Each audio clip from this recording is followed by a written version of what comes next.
భూతాల ప్రపంచానికి చెందిన arm championship కి మీ అందరినీ వెల్కమ్ చేస్తున్నాను. పకేలా రెడీ స్టడీ గో.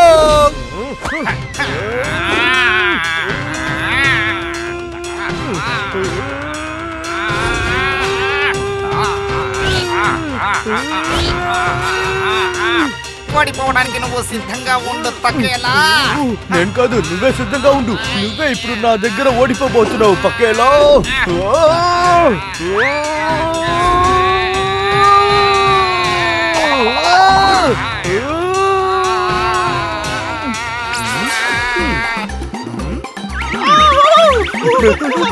ఏం చేస్తున్నావు? కాస్త పని చేయడంలో తప్పు లేదు పకేలా. అలాగా అయితే ఇప్పుడు చూడు. ఏమైంది? ఇప్పుడు ఈ ఛాంపియన్షిప్ ఆర్మ్ రెజ్లింగ్ లాగా లేదు, కితకితల ఛాంపియన్షిప్ లాగా అయిపోయింది. మిమ్మల్ని ఏం చేస్తానో చూడండి. మీ ఇద్దరికి ట్రోఫీ గెలిచిన అర్హత లేదు. Sorry boss, sorry boss, sorry boss, తెలియకుండా చేశాం. సారీ.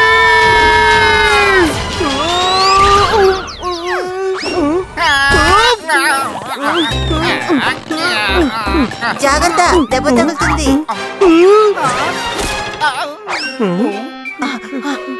మీ ఇద్దరికి ఏం కాలేదుగా? ఎలాగో తప్పించుకున్నాం. మేము బాగుండాలనుకున్నందుకు థ్యాంక్స్. You're welcome. మీరిద్దరూ మమ్మల్ని చూడగలుగుతున్నారా? చూడకుంటే ఎలా వాన్ చేస్తుంటాం? అవును, అది అది కరెక్టేలే. కరెక్టే. కానీ అలాంటి అది అర్థం ఏంటి? అదేంటంటే ఈ పిల్లలకి మన సహాయం అవసరం అనుకుంటాం. భూతాల బాస్. పోతావా? భయపడద్దు పిల్లలు, మేం భూతాళమే, కానీ మంచి భూతాలు. ఎవరిని మేము హింసించము, మీకు సహాయం చేయడానికి వచ్చాము. అవును, మేము అందరికీ సహాయం చేస్తుంటాం. సరేగాని మీరెందుకు బ్యాడ్ గా ఫీల్ అవుతున్నారు? నిజంగానే మీరిద్దరూ సాడ్ గా ఉన్నారా? నిజంగానే మేమిద్దరం చాలా సాడ్ గా ఉన్నాం. ఎందుకంటే మా స్కూల్లో స్పోర్ట్స్ డే జరగబోతుంది. అందులో మేము ఖచ్చితంగా పార్టిసిపేట్ చెయ్యము. ఏ? ఎందుకంటే 2 టైమ్స్ స్కూల్ ఛాంపియన్ అయిన రోనీని మేము ఓడించలేము. వాడు ఛాంపియన్ మాత్రం కాదు, వాడు ఛాంపియన్ వాళ్ళకందరికి ఛాంపియన్. Super champ. వాడిని ఎదుర్కొని ఎవరు గెలవలేరు.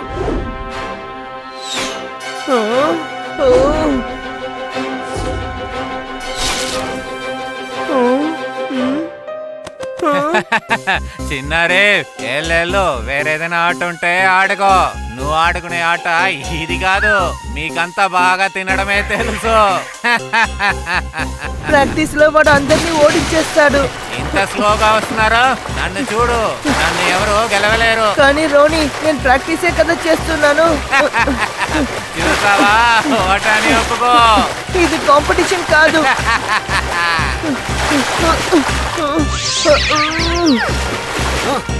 ఎల్లు వేరేదైనా ఆట ఉంటే ఆడుకో. ఈ పూలు ఛాంపియన్స్ కో ఉండేది. ఇది బాత్రూమ్ లో ఉన్న టబ్బు కాదు, ప్రశాంతంగా స్నానం చేయడానికి.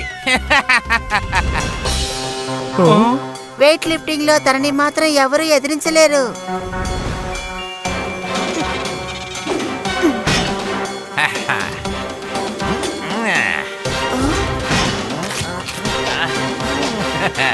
ఇదే వెయిట్ లిఫ్టింగ్, అర్థమవుతుందా? ఇదేమి చిన్నపిల్లల ఆటలు కాదు. అంతేకాదు, అమ్మాయిలతో నేను ఖచ్చితంగా ఆడనని తను చెప్పాడు. అమ్మాయిలు స్ట్రాంగ్ గా ఉండరట. ఓహో, ఇలాంతా చెప్పాడా వాడు? ఆ సూపర్ ఛాంప్ కి హెడ్ వెయిట్ చాలా ఎక్కువగానే ఉందే.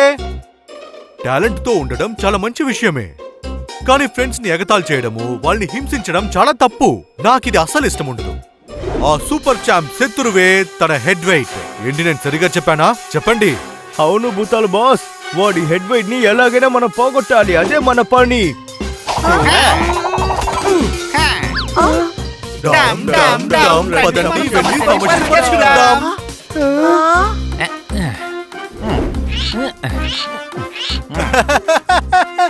ఇది ఎక్సర్సైజ్ బాబు.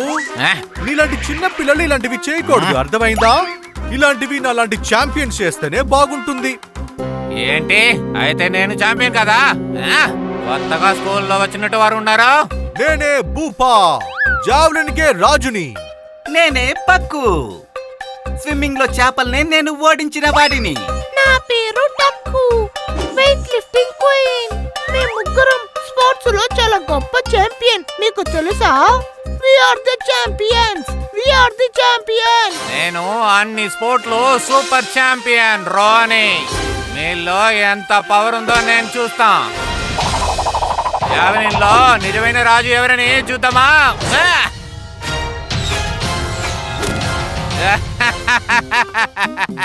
చూసారా? చూశాను. దీనికంటే వేగంగా జావ్లిన్ ఊది ఎగిరించేసేస్తాను. అలాగా, నువ్వు ఊదు చూద్దాం.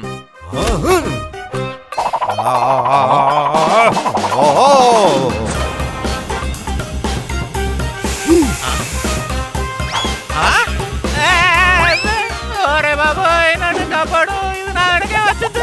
ఎవరైనా నన్ను కాపాడండి.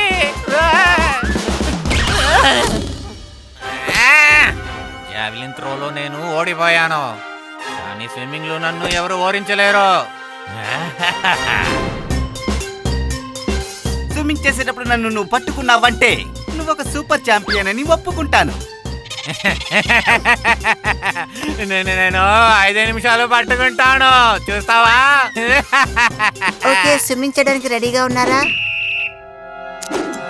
గో!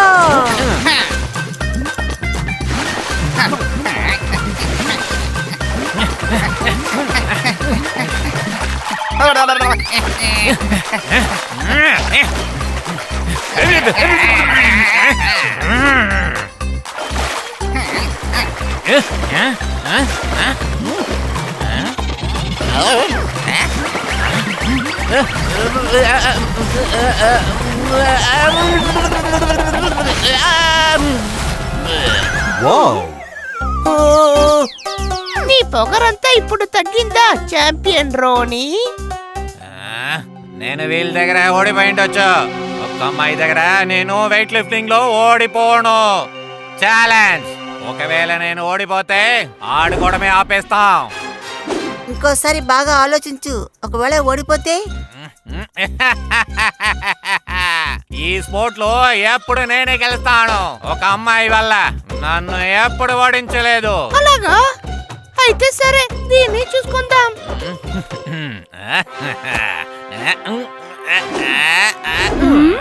చూసారా, 50 కేజీలు. జస్ట్ 50 కేజెస్ నా? నన్ను చూడు, 80 కేజీస్. 80 కేజీస్.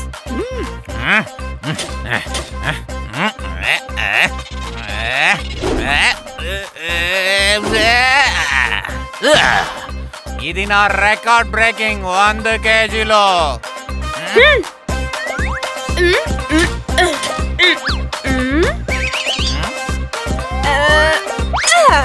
ఇది 150 కేజీస్. ఇప్పుడు నేను నీ రికార్డ్ ని బ్రేక్ చేసేసాను.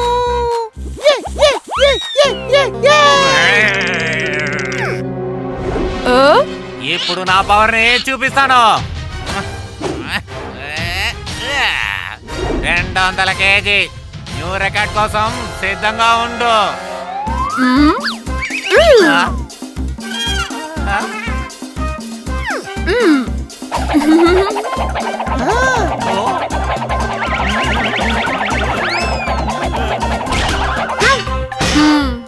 ఇప్పుడు చెప్పు సూపర్ ఛాంప్, న్యూ రికార్డ్ ఎలా ఉండింది? నేను ఓటాన్ని ఒప్పుకుంటాను. ఆడవాళ్ళు మగవాడికైనా బలగింత వాళ్ళని ఎప్పుడు చెప్పను. Sorry Sasha, sorry Taco. దీని తర్వాత ఆడుకోవడమే ఆపేస్తాను. తప్పైన విషయం. ఇవన్నీ నీ కాన్ఫిడెన్స్ ని పోగొట్టడానికి చేయలేదు, నీ హెడ్ వెయిట్ ని పోగొట్టడానికి ఇవన్నీ చేశాము. అర్థమైందా? అవును, ఆటలో విజయం అపజయం ఎప్పుడూ జరుగుతూ ఉంటుంది. కానీ గెలిచామన్న గర్వంతో మిగతా వాళ్ళని తక్కువ చేసి చూడడం అంత మంచిది కాదు. చాలా సరిగ్గా చెప్పావు పకేలా. ఒక విషయం గుర్తుపెట్టుకో, ఆట మనం గెలవడానికే, కానీ ఓడిపోయినా ఏ ఒక సమస్య లేదు కదా. ఓడిపోయే వాళ్ళని మనం ఎప్పుడు ఎగతాళి చేయకూడదు. అర్థమైందా? వాళ్లకు మనం నమ్మకాన్ని ఇవ్వాలి. తర్వాత వచ్చే కాంపిటీషన్ లో వాళ్ళు బాగా ఆడాలి. కాంపిటీషన్ కి నిజమైన అందం ఏంటో మీకు తెలుసా? మనల్ని ఎదిరించే వాళ్ళు కూడా మనలాగనే స్ట్రాంగ్ గా ఉండాలి. సరిగా చెప్పారు. మీరు చెప్పింది నాకు బాగా అర్థమైంది. నా హెడ్ వెయిట్ ని పోగొట్టినందుకు చాలా థ్యాంక్స్. దీని తర్వాత వీళ్ళతోనే నేను ప్రాక్టీస్ చేయకపోతున్నాను. సారీ శాషా, ఇషాన్, నేను మీ దగ్గర తప్పుగా నడుచుకున్నాను. ఫ్రెండ్స్, ఇప్పుడు మనం వెళ్ళాల్సిందే. మీరిప్పుడు ఎక్కడికి వెళ్ళబోతున్నారు? ఇంకో ఒకరికి పాఠం నేర్పించడానికి మేము ఇప్పుడు వెళ్ళబోతున్నాం. సరే, చాలా మంచిది. ఇప్పుడు ఇంటికి వెళ్ళి నా హామ్ రెస్లింగ్ ట్రాఫీని తీసుకోవాలి కదా. ఎక్స్క్యూజ్ మీ, ట్రోఫీ ఎందుకు? నువ్వు గెలవలేదు కదా. టెక్నికలీ దీంట్లో నేనే గెలిచి ఉంటాను. ఓ హలో, నేనే గెలిచేట్టు ఉన్నాను. లేదు నేను. లేదు నేను. లేదు లేదు నేను. లేదు నేను. లేదు నేను. లేదు నేను. అందరూ మారుతారు కానీ నా టకేలా పకేలా మాత్రం మారరు.